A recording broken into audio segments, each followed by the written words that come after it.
Você sabia que para você construir na zona urbana você tem que dar um recuo? Pois é, eu vou dar mais detalhes sobre o assunto, mas antes de mais nada eu vou pedir a vocês que deixem um like aí embaixo, porque esse like é muito legal. Ele dá uma força danada para este canal e vai permitir que eu me sinta motivado a trazer mais conteúdo para vocês. E se você ainda não for inscrito no canal, você poderá também se inscrever aí embaixo e ative as notificações. Por quê? Porque dessa forma você vai ter acesso em primeira mão aos próximos vídeos que eu gravar. Tá ok? Vamos lá, vamos ao assunto. Primeiro de tudo, eu tenho que dar alguns conceitos para vocês. Por quê? Porque mais na frente, o que eu falar mais na frente, você vai entender melhor se você entender o que eu vou falar antes agora para vocês. Não sei se deu para entender. Eu vou falar primeiro, primeiro de tudo, alguns conceitos. Vamos lá. Primeiro conceito, recuo. Claro, né? Se eu estou falando sobre recuo, primeiro você precisa saber o que é um recuo.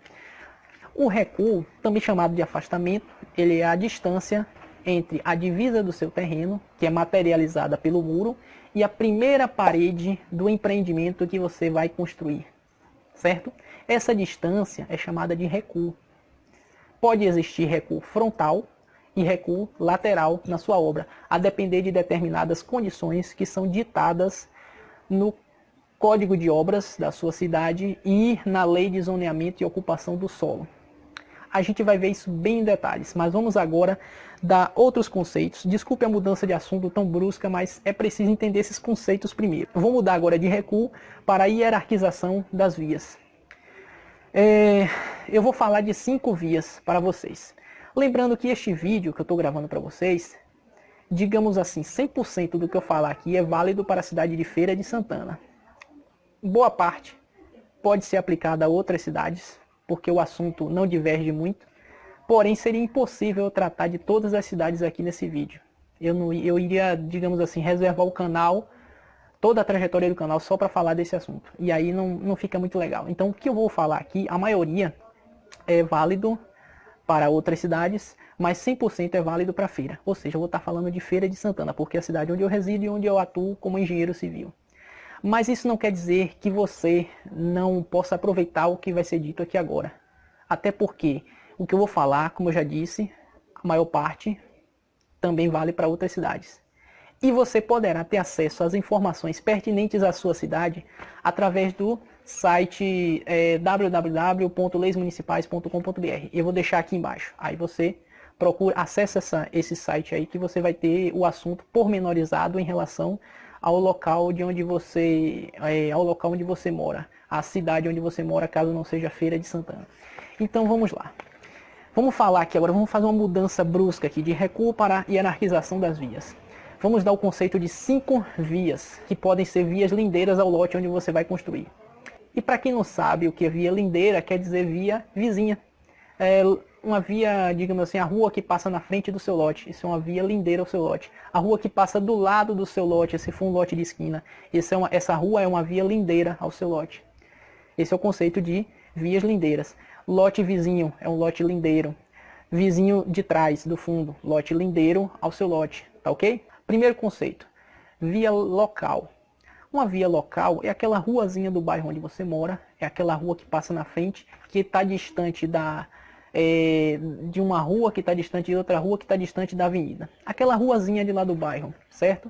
Que a velocidade média máxima permitida, digamos assim, seja de 20 km por hora. Geralmente é uma ruazinha estreitinha lá do bairro. Essa é uma via local, tá bom? Já a via coletora, ela tem a função de coletar o tráfego que vem das vias arteriais. Quer um exemplo de via coletora? A João Durval Carneiro, a avenida nossa querida João Durval Carneiro. Pois é, essa é uma via coletora. Ela é uma via que geralmente a velocidade máxima permitida é de 40 km por hora. Ela possui interseções em nível e ela é semaforizada. Via arterial, eu vou dar um exemplo para vocês.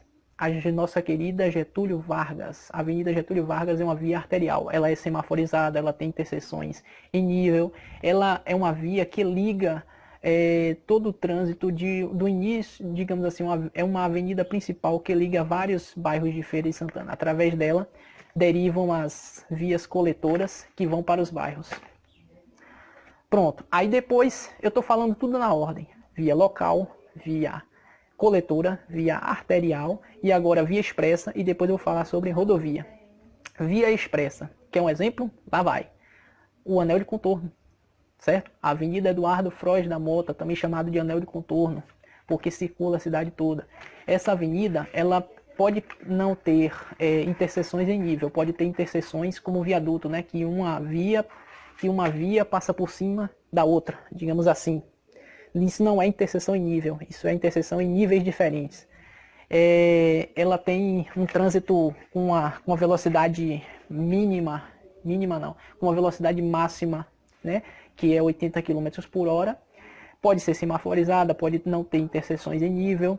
E como eu já dei um exemplo para vocês, fica fácil visualizar quando você que é de Feira lembra da Avenida Eduardo Frois da Mota, que é o anel de contorno. Bom, aí depois vem as rodovias, que não precisa nem conceituar, né? Rodovia, por exemplo, BR-116, BR-324, beleza. Agora que vocês já sabem o conceito dessas 5 vias que podem ser lindeiras ao lote, vamos ao assunto, certo? Bom, e o assunto vai ter que ser dividido de 2 formas. Primeiro, vamos falar de recuo frontal, certo? Estamos falando de zona urbana da cidade e primeiramente de recuo frontal. Depois falaremos de recuo lateral. Para o recuo frontal, você vai ver. Se o empreendimento tem até 4 pavimentos, você deve obedecer a seguinte regra. Para vias locais, 3 metros de recuo é o mínimo exigido. 3 metros. Para vias coletoras, 4 metros de recuo. Para vias arteriais, 6 metros de recuo. Para vias expressas, 7 metros de recuo. Esses recuos que eu estou falando são chamados recuos zonais, tá bom? Guarda esse nome, recuo zonal. Para rodovias, pasmem, o recuo deve ser bem maior, o recuo mínimo é de 15 metros. Beleza, até agora estamos falando de recuo frontal na zona urbana, tá ok? Para edificações com até 4 pavimentos verticais, ou seja, 12 metros de altura. Agora, se a sua edificação possui mais do que 4 pavimentos, ou seja, mais do que 12 metros de altura, você já deve aplicar o chamado recuo frontal progressivo, que vai depender de uma formulazinha. Aí você tem que aplicar a fórmula. Agora, como ninguém é obrigado a ficar memorizando tudo quanto é fórmula, eu vou dar uma pescadinha. Eu tô com essa fórmula aqui. Recuo frontal progressivo, RFP, que é igual a RZ, que é o recuo zonal, esse que eu falei para vocês, que depende das vias lindeiras. Recuo zonal, RZ, mais 0,6, que multiplica por, agora sim, você vai fazer uma outra conta. Você vai multiplicar esse 0,6 por, abre chaves, depois abre parêntese, faz H-12, onde H é a altura do empreendimento, fecha parêntese, ou seja, você vai primeiro fazer H-12 e vai dividir o resultado dessa conta por 3, como está aí na fórmula. Depois que dividir por 3, aí sim você pega o resultado de toda essa conta, fecha a chave, pega o resultado de toda essa conta e multiplica pelo 0,6 da fórmula e soma com RZ. Pronto.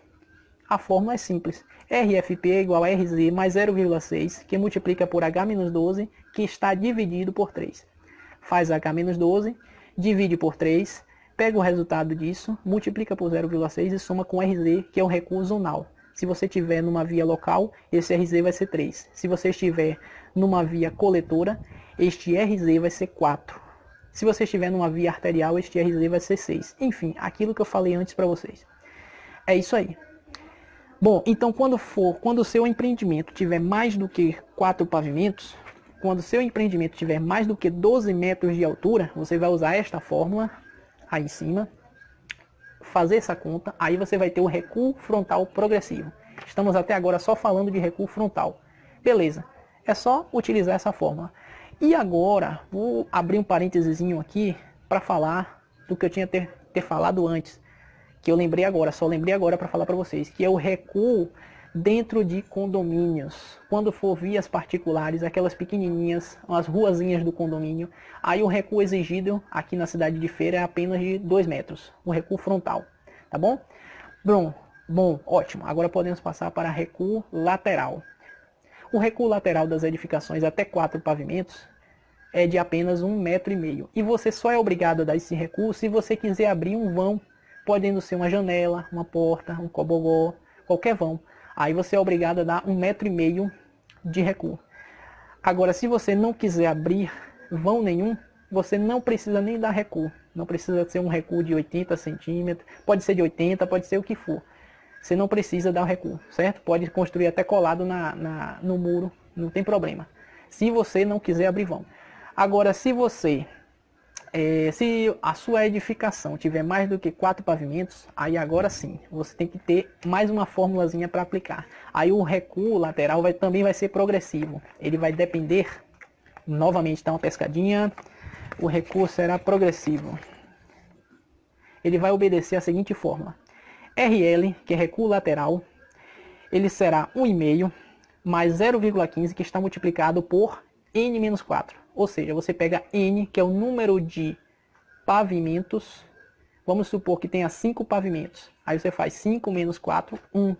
Aí multiplica pelo 0,15 e soma com 1,5. Pronto. RL é igual a 1,5 mais 0,15, que multiplica por N-4. Aí você vai ter o recuo lateral progressivo. Tá bom? Bom, é isso aí, pessoal. Muito obrigado por terem acompanhado o vídeo até o final. Espero que tenham gostado. Se gostaram, podem deixar o like aí embaixo. Eu lembrei de novo, deixa um like aí embaixo. Se você ainda não for inscrito no canal, você pode se inscrever e ativar as notificações